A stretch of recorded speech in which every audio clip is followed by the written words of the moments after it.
Assalamualaikum warahmatullahi wabarakatuh. Selamat pagi, perkenalkan nama saya Maria Afriani, mahasiswi Universitas Kusuma Husada Surakarta, alih kredit S1 Kebidanan. Pada saat ini saya akan melakukan ujian OSCE secara daring, yaitu asuhan pada remaja dengan tema personal hygiene saat menstruasi pada remaja, dengan dosen penguji Ibu Megayana Yesi Mareta SSTMK. Yang pertama, mempersiapkan alat, yaitu buku tulis dan alat tulis. Mulai di tahap preinteraksi, mempersiapkan kelengkapan peralatan dan menyiapkan alat-alat.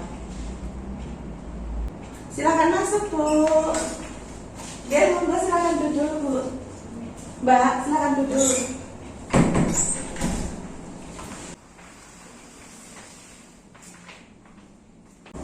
Selamat pagi, Mbak. Selamat pagi, Bu. Perkenalkan, saya Bidadari Afriani. Kalau boleh tahu namanya siapa ya, Mbak? Namanya Dewi. Oh, dengan Mbak Dewi. Iya, Bu. Umurnya berapa, Mbak? Umurnya sekarang 16 tahun. Agamanya, Mbak? Agamanya Islam. Sekarang pendidikan terakhirnya apa, Mbak? Ini masih kelas 2 SMA. Oh, iya, iya. Alamatnya? Alamatnya di Batu Retno. Oh, iya, Mbak. Kalau boleh tahu alasannya ke sini mengeluh apa ya, Mbak? Apa yang dirasakan? Oh, mau periksa. Iya. Nggih. Mau periksa ini gatal-gatal pada sekitar lipatan paha dan alat kelamin, Bu. Oh, iya, iya. Saat ini sudah menstruasi ya, Mbak? Ini lagi menstruasi. Oh, nggih. Oh, iya, iya. Saya akan mengedukasi tentang personal hygiene pada saat menstruasi ya, Mbak ya. Apakah Mbak mengerti pengertian tentang kebersihan diri saat menstruasi, Mbak? Belum. Oh iya. Saya akan menjelaskan pengertian tentang personal hygiene saat menstruasi ya, Mbak. Personal hygiene saat menstruasi itu perilaku yang berkaitan dengan tindakan untuk memelihara kesehatan dan upaya menjaga kebersihan pada daerah kewanitaan pada saat menstruasi. Terus faktor-faktor yang mempengaruhi perilaku personal hygiene pada saat menstruasi itu ada 7, Bu. Yang pertama itu citra tubuh atau penampilan. Penampilan umum seseorang dapat menggambarkan pentingnya hygiene pada orang tersebut. Nah, yang kedua itu praktik sosial, di mana lingkungan tempat kita tinggal, kelompok-kelompok sosial dapat mempengaruhi perilaku personal hygiene. Pada anak-anak yang selalu dimanja itu beda dengan anak-anak yang mandiri ya, Bu ya, perilaku kebersihan dirinya.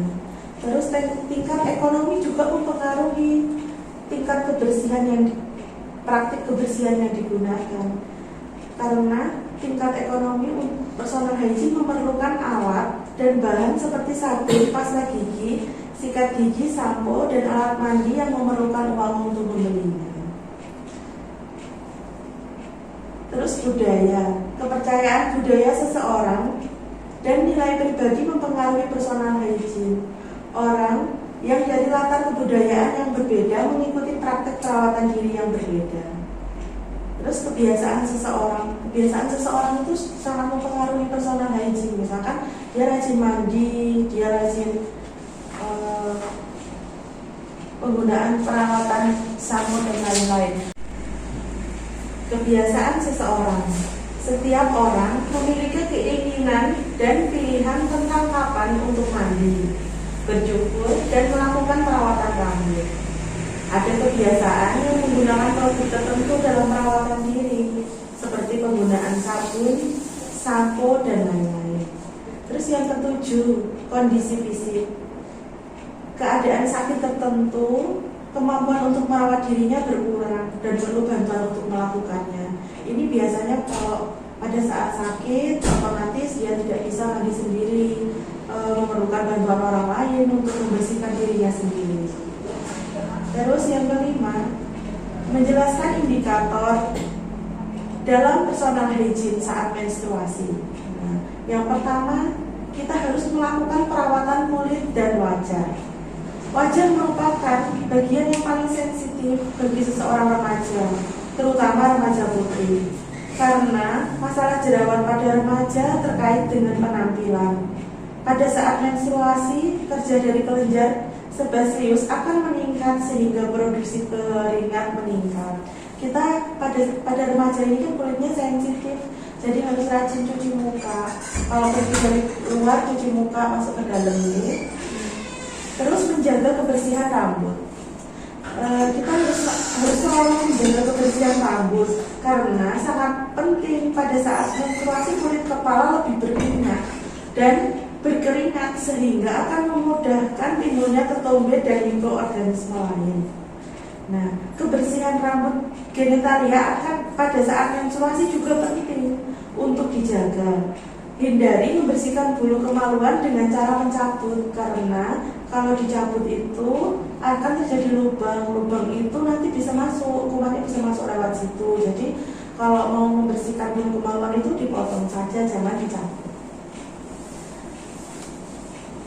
Terus kebersihan tubuh dan organ genital.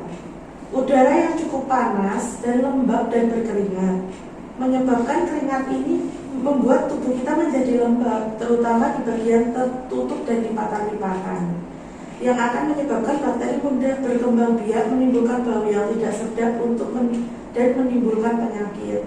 Disarankan kalau membersihkan area genitalia itu dari depan ke belakang, biar kumannya itu keluar. Kalau dari anus ke depan, otomatis kotoran yang ada di anus itu masuk ke daerah genitalia. Jadi dari depan ke belakang.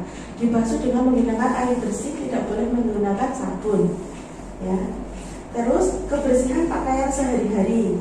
Harus mengganti pakaian secara rutin, pakaian dalam secara rutin. Mengganti pakaian dalam secara rutin ini 2 kali sehari atau saat basah terkena habis buang air besar atau buang air kecil, kita harus menggantinya ya. Harus rajin mengganti celana dalam.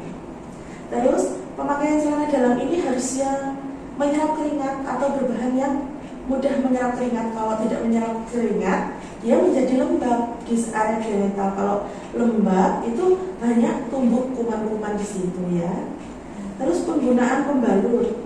Pilihlah pembalut yang bersih dan tidak berwarna, tidak mengandung parfum dan daya serapnya tinggi, sehingga terasa nyaman selama menggunakannya. Apabila di permukaan pembalut telah terdapat gumpalan darah, segera ganti pembalut. Ganti pembalut ini tergantung banyaknya darah, atau minimal itu 2-3 kali itu minimal. Paling enggak kalau udah banyak ya diganti gitu. Karena itu tertumpuknya darah menstruasi itu juga kan kalau sampai berjam-jam maksudnya lama itu banyak menimbulkan kuman gitu. Alasannya karena gumpalan darah yang terdapat di permukaan pembalut tersebut merupakan tempat yang sangat baik untuk timbul persumbangan jamur. Terus saya akan menjelaskan tentang personal hygiene saat menstruasi ya Bu. Yang pertama, kita harus mencuci muka sampai 3 kali sehari untuk mencegah timbulnya jerawat. Karena pada saat menstruasi itu muka jadi sensitif ya. Terus kita harus mencuci rambut dan keramas minimal 2 kali dalam sehari. 2 kali dalam sehari. Nah, kalau dulu kan mitosnya kalau banyak keramas terus menstruasinya jadi banyak gitu. Itu cuma mitos. Pada saat menstruasi boleh keramas, kita harus keramas untuk membersihkan rambut. Yang ketiga, mandi yang bersih minimal 2 kali sehari dengan sabun mandi. Terus memotong dan membersihkan kuku-kuku, karena kuku-kuku ini banyak menimbulkan kuman. Ada kumannya kalau kukunya panjang-panjang itu, apalagi kalau anak SMA itu kan suka panjang-panjangin kuku ya. Itu sebenarnya kan sarang kuman ya, harus dipotong dan rajin potong kuku untuk menjaga kebersihan ya Dek ya. Terus rajin mencuci tangan dengan sabun dan air mengalir sebelum dan sesudah memegang alat genital. Jadi kalau mau cuci tangan dulu pakai sabun, di air mengalir dengan 6 langkah ya. Terus habis itu baru membersihkan Terus membersihkan genitalia dengan air bersih. Tidak boleh menggunakan cairan antiseptik saat membersihkan area genital, nggak boleh pakai sabun ya. Terus tidak menggunakan bedak dan parfum pada genitalia. Terus membasuh genitalia dari depan seperti yang saya jelaskan tadi, dari depan ke belakang. Terus pembalut harus ganti, teratur 4-5 kali setelah mandi, buang air kecil dan buang air besar. Terus mencukur dan merapikan bulu kemaluan, ya harus rajin mencukur karena kalau nggak dicukur banyak ditumbuhi jamur dan kutu yang menimbulkan rasa tidak nyaman dan gatal. Terus saya juga akan menjelaskan dampak yang timbul pada saat personal hygiene-nya tidak baik. Yang pertama, dampak fisiknya itu kalau kita nggak rajin-rajin ganti pembalut, personal hygiene-nya nggak baik, malas-malasan mandi, ya, itu akan menimbulkan infeksi pada alat reproduksi. Terus terjadinya kanker leher rahim, keputihan, dan jika tidak segera ditangani akan menyebabkan kemandulan sehingga menurunkan kualitas hidup individu yang bersangkutan begitu. Terus dampak psikososialnya adalah rasa yang tidak nyaman, yaitu masalah-masalah sosial yang berhubungan dengan personal hygiene adalah gangguan kebutuhan rasa nyaman, atau kan kalau kita nggak mandi atau kita nggak pede untuk mengaktualisasi diri, misalkan maju gitu, oh, rambut saya tadi nggak bagus, kalau habis keramas itu kan rambutnya jatuh-jatuh gitu, cantik gitu. Terus dan ada gangguan interaksi dengan teman, misalkan kalau mau kan kita merasa nggak pede, badannya bau gitu, kalau nggak rajin mandi. Terus saya sudah menjelaskan ini banyak sekali, gitu. Apakah ada pertanyaan tentang personal hygiene ini? Maksudnya ada yang kurang jelas begitu? Sudah sangat jelas. Oh, sudah jelas. Oh, iya. Terus kalau begitu penjelasan saya sudah cukup nih, Bu. Terus saya akan Oke. Terima kasih atas penjelasannya, sudah sangat jelas untuk saya. Terima kasih sekali Bu Maria Opriani. Oke, Mbak Dina. Selamat jalan, hati-hati jalannya, Mbak. Hati-hati ya, Mbak.